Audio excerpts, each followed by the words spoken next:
Si te han dicho que tienes estenosis de canal, muy probablemente has salido de consulta con más miedo que tranquilidad. Porque muchas personas escuchan palabras como degeneración, compresión, estrechamiento y automáticamente piensan, mi espalda me va a doler toda la vida, me voy a tener que operar, no voy a poder hacer las cosas que me gustan en la vida. Pero después de años trabajando con personas con este diagnóstico, he de decirte una cosa. Muchas personas entienden mal qué es tener una estenosis y sobre todo qué hacer para poder eliminar ese dolor. Mi principal misión hoy es que he venido a explicarte qué es la estenosis de canal y qué puedes hacer por tus medios para poder eliminar ese dolor. Soy Alfonso Segarra, licenciado en Ciencias del Ejercicio y especialista en patologías de columna. Suscríbete al canal porque todas las semanas subo contenido relacionado con problemas de espalda y si es tu caso, te va a interesar mucho. Así que ahora sí, vamos con toda la verdad sobre la estenosis espinal. Déjame adivinar cómo fue, más o menos. Te haces una resonancia, sale que tienes muchas cosas, pero hay una que destaca por delante de todas. Y es que tienes una estenosis de canal foraminal, por ejemplo. Así es como puede salir en un informe. Sales de consulta, pues rayado. Llegas a tu casa, ahí pensando qué es lo que tengo, esto es grave, no es grave, y todo el rato resuenan en tu cabeza ciertas palabras como estrechamiento, degeneración, atrapamiento, desgaste, compresión. Cuando escuchas que algo está estrecho, supones entonces que es que debería estar más abierto. Cuando escuchas degeneración, piensas que no debería de estar algo deteriorado en tu espalda. Y cuando escuchas la palabra compresión, es que te están comprimiendo algún nervio y que por eso te duele. Y automáticamente vas a hacer las siguientes cosas. Dejas de moverte tan libremente, dejas de coger pesos, piensas que tienes que tener mucho cuidado a la hora de agacharte, que no deberías caminar tanto, que deberías dejar de entrenar, que deberías hacer reposo y una idea todo el rato en tu cabeza, que es que vas a tener que acabar operándote. Luego vamos a hablar sobre eso. Pero la realidad es que no paras de pensar en el diagnóstico, te preocupas por todo lo que tienes y evidentemente eso condiciona tu vida. Algo muy típico, un día te duele más y dices, buah, pues seguramente la estenosis está empeorando. Un día sales a caminar y el dolor empieza a bajar por la pierna y dices, ya está, seguro que lo tengo todo súper atrapado en ese momento. Si hay una semana en la que tienes más dolor, pues entonces dices, bueno, pues es que no estoy avanzando nada en mi dolor de espalda por la estenosis. Escúchame, todo esto es muy normal. Por eso antes de ponernos a hablar de tratamientos, ejercicios, primero quiero que te quede clara una cosa. Sí, se puede salir, se puede mejorar una estenosis de canal. Pero lo primero que tienes que saber es realmente qué es una estenosis, qué provoca una estenosis, cuáles son las causas, qué factores predisponen a que lo tengas. Porque el conocimiento es poder. Así que vamos a empezar por el principio. ¿Qué es una estenosis de canal lumbar? Tenemos un modelo vertebral y está dibujado tal que así, como lo puedes ver. Aquí, ¿qué tenemos? Pues evidentemente el disco intervertebral con su núcleo pulposo. Tenemos las raíces nerviosas, la médula espinal con las terminaciones de la cola de caballo. Tenemos aquí la apófisis transversa, la apófisis espinosa, los pedículos, y aquí es donde se articula con la vértebra superior, donde se produce la artrosis facetaria. Entonces, una estenosis de canal, estenosis del foramen, estenosis espinal, tiene muchos nombres. Es simplemente que este espacio de aquí, o bien a nivel de las ramas nerviosas, o bien en la propia médula, pues este espacio se reduce. Que sí, que sé que puede dar mucho miedo escucharlo tal cual, pero de verdad, escucha el vídeo. Hay tres zonas donde se produce principalmente la estenosis de canal, que es más hacia la zona central por el receso lateral o que pueda ocurrir en el foramen intervertebral. ¿Qué provoca ese estrechamiento del canal? Principalmente son 5 estructuras. Por un lado tenemos que haya una hipertrofia, una osificación del ligamento longitudinal posterior, que es un ligamento que está en esta zona entre el disco y la médula. O bien por el ligamento amarillo, que es un ligamento que está en esta parte de la médula. Cuando se hipertrofian, pueden reducir ese canal. Otra de las opciones es que pueda haber una hernia discal, una protusión que comprima este espacio. También puede ser por una hipertrofia de la articulación facetaria, lo que se conoce como artrosis facetaria, que puede también reducir el canal. Y luego otra es que se produzca una espondilolistesis. Una espondilolistesis es cuando una vértebra se desplaza respecto a la inferior, normalmente en una dirección anterior, hacia adelante. Entonces aquí se produce, al haber este desplazamiento, puede haber un estrechamiento de esta zona. Ya sabes lo que es una estenosis, ya sabes cuáles son las estructuras que provocan esa reducción del espacio, pero ¿qué es lo que hace que esas estructuras se degeneren y por lo tanto reduzcan el espacio. Primer factor, el estrés mecánico. Tienes que entender que tu zona lumbar, tu vértebra, está rodeada de musculatura. Si al final las estructuras no son capaces de dar la estabilidad necesaria, va a hacer que los ligamentos, el disco se estrese más y esto pueda favorecer a su degeneración y por lo tanto ese engrosamiento que produce esa reducción del canal. Otro factor, el envejecimiento. A medida que cumplimos años, las estructuras que tenemos en nuestro cuerpo tienden a degenerarse, los ligamentos, los discos. Entonces, esto es más probable que ocurra una estenosis en adultos o adultos mayores. Desde los 40 en adelante hay mayor probabilidad de sufrir estenosis de canal. Y por último, enfermedades metabólicas o inflamación crónica de bajo grado. Esto ocurre especialmente en personas que tienen diabetes u obesidad, porque ante esta situación estas estructuras tienden a sufrir un poquito más y por lo tanto pueden acelerar esa degeneración. Vale, ya sabemos qué es una estenosis de canal, qué lo provoca, cuáles son los factores, pero ¿cuáles son los síntomas? Pues te lo voy a explicar con esta pequeña historia, la caminata hacia el coche. Tenemos una persona que por la mañana se tiene que ir a trabajar. Y para ir a trabajar tiene que ir a su coche que está aparcado a 100 metros. Entonces esta persona empieza a caminar y cuando lleva 20 metros empieza un dolor a bajarle desde la zona lumbar por la pierna hasta la rodilla o más allá de la rodilla que le impide seguir caminando. ¿Y qué es lo que hace? Se sienta, ve un banco por la calle y se sienta. Y los síntomas remiten. Cuando han bajado los síntomas, vuelve a caminar. Empieza a caminar y cuando lleva 60 metros, de nuevo tiene que sentarse en un banco porque no puede seguir avanzando por culpa de ese dolor por la pierna. Cuando los síntomas han pasado, vuelve a caminar hasta que llega con mucho dolor al coche y una vez se sienta en el mismo, el dolor vuelve a bajar. Te acabo de describir tal cual cuáles son los síntomas de estenosis de canal. Simplemente con esto ya sabemos que tienes estenosis de canal. Esto está súper evidenciado. Otros síntomas que tú puedes sentir es debilidad en las piernas, que cuando llega la noche, cuando duermes, puedes tener más hormigueos, parestesias por la pierna. Esto está bastante estudiado. Y esto se llama claudicación neurogénica intermitente, que normalmente el dolor suele ser en una pierna, aunque puede afectar a ambas, sobre todo cuando caminas o estás de pie o caminas cuesta arriba y que remite cuando te sientas. ¿Por qué sucede esto? Por algo muy sencillo. Te lo explico. Hemos dicho antes que una estenosis de canal es el estrechamiento de ese espacio. ¿Qué es lo que ocurre cuando nos ponemos de pie o caminamos? Que reducimos aún más ese espacio. ¿Qué es lo que ocurre cuando nos sentamos? Que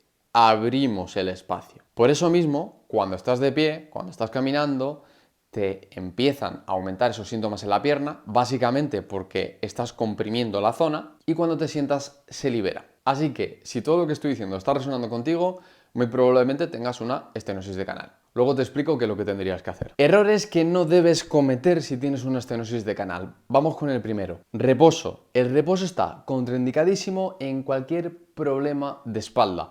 Y en concreto en la estenosis, pues aún más, porque tu zona lumbar necesita estabilidad, necesita que la musculatura haga correctamente su función para que la zona esté protegida, por decirlo de alguna manera. Entonces el reposo lo que hace es favorecer el desacondicionamiento físico que hace que pierdas musculatura y por lo tanto es que la cosa va a ir a peor con el paso del tiempo. A evitar moverse, caminar. Yo entiendo que cuando tú te pones a caminar los síntomas aparecen, pero haces la historia anterior. Te sientas, alivias el dolor y luego continúas, pero no puedes dejar de hacer tu vida normal. Tienes que intentar, en la medida de lo posible, seguir con tu ritmo de vida, tu ritmo del día a día, con estas pequeñas adaptaciones. Este no te lo esperas, pero es hacer pilates o yoga. ¿Qué es lo que suele pasar en este tipo de disciplinas? Que tú te tienes que adaptar al método. Y el método, en concreto de estos dos, tienen muchos momentos donde hay extensión de tu zona lumbar. Y la extensión de tu zona lumbar lo que hace es empeorar los síntomas. Entonces, no hagas pilates ni yoga, no hagas este tipo de ejercicios como el que puedes ver aquí, porque es que de verdad que te van a fastidiar y mucho. Y último error, tirar de tratamientos pasivos, como puede ser solo masajes, filtraciones o incluso ir de cabeza hacia la operación. Que esto es algo que te voy a contar ahora después. De verdad, tratamiento conservador basado en ejercicio tiene mucha evidencia de que te puede ayudar sin la necesidad de pasar por un quirófano. Ahora te voy a contar en qué casos sí. Vamos, que este tema es importante, voy a ser lo más honesto posible.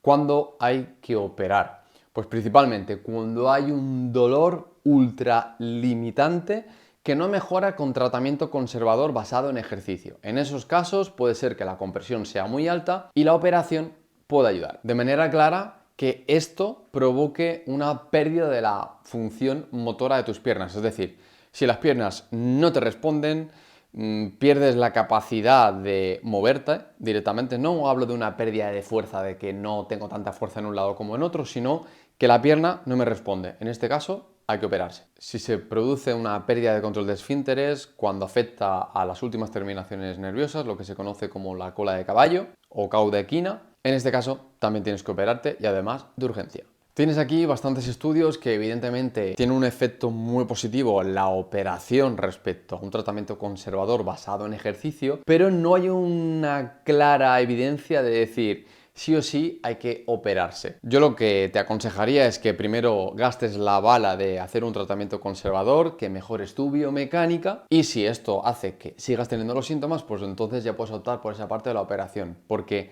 lo que no te cuentan es que toda operación conlleva un riesgo y si puedes evitarla, pues mejor. Otra cosa es que no quede más remedio, como los casos que te he dicho antes. Pero si tienes la posibilidad de hacer algo donde tú mejoras tus estructuras, mejoras tu musculatura, por lo menos vamos a optar primero por esa opción, ya que es una opción que también tiene una tasa de éxito bastante grande. De hecho, en este estudio se comparó a un grupo de personas que con estenosis de canal le hicieron una cirugía con un grupo de personas donde hicieron fisioterapia y ejercicio. Y al cabo de 2 años, las tasas de reducción de eliminación del dolor eran de en torno a un 52% en el tratamiento conservador y de un 61% en el de cirugía.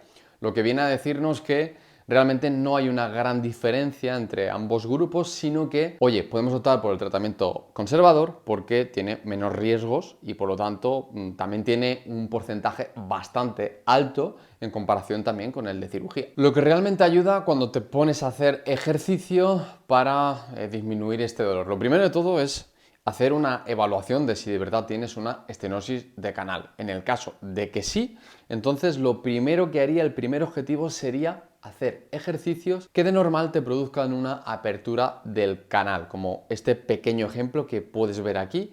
Este se trata de un ejercicio para poder hacer esa apertura de canal, fomentar una flexión lumbar, que esta va a ser la clave, evitar la extensión y fomentar la flexión.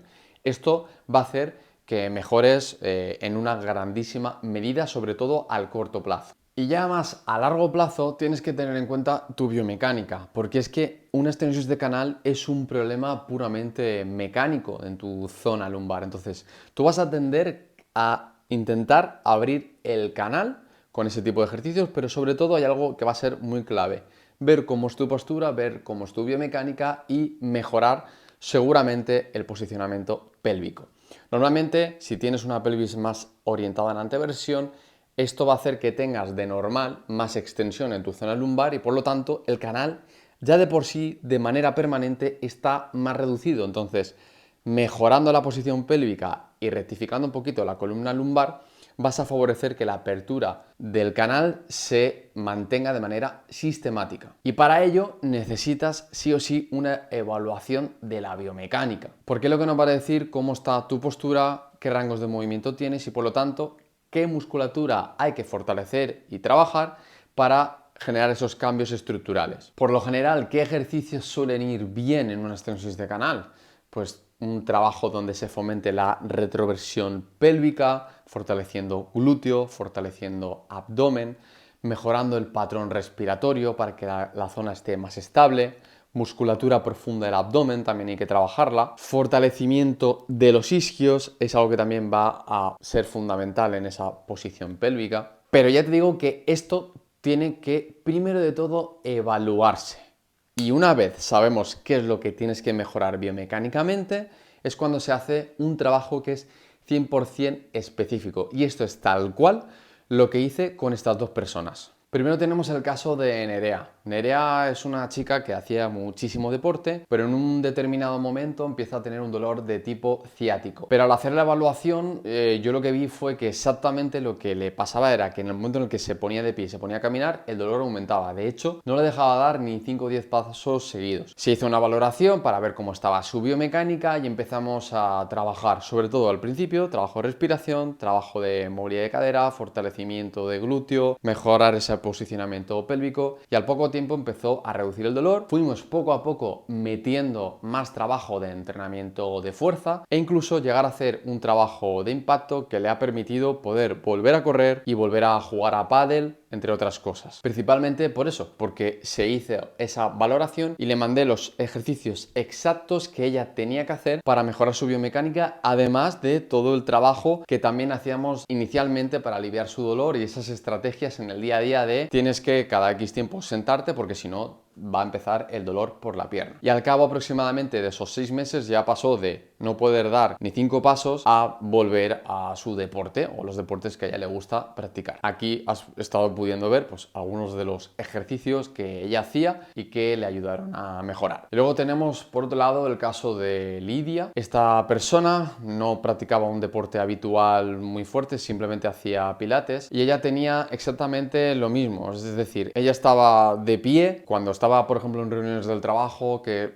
tenía que estar plantada, el dolor por la pierna le comenzaba, incluso en su caso también pasó a tener una compensación de su posición, tenía lo que se conoce como un lateral shift, por esa compresión que estaba teniendo y que sobre todo se le acentuaba cuando estaba de pie y cuando caminaba. Después de hacer una evaluación, lo que hicimos fue pues ver exactamente qué es lo que tenía que mejorar, ¿no? Y en su caso principalmente también dar estabilidad en el core, mejorar la movilidad también de una de sus caderas que la tenía muy limitada, y entonces eso fue lo que le permitió ir reduciendo el dolor poco a poco, y a día de hoy pues recibo también pues mensajes como estos de que ha podido estar en una reunión del trabajo y que el dolor pues no ha aparecido durante una hora que ha estado de pie, y eso ha sido gracias a las estrategias y sobre todo a hacer una evaluación correcta de qué ejercicios necesitaba hacer ella para mejorar su dolor. Si te has sentido identificado con todo lo que he dicho, con los síntomas de Nerea, con los síntomas de Lidia, puede ser que tengas estenosis lumbar. Entonces, lo que podemos hacer es simplemente tener una videollamada 1 a 1 para analizar tu caso en concreto y de esta manera pues ver si te puedo ayudar, como con estas personas,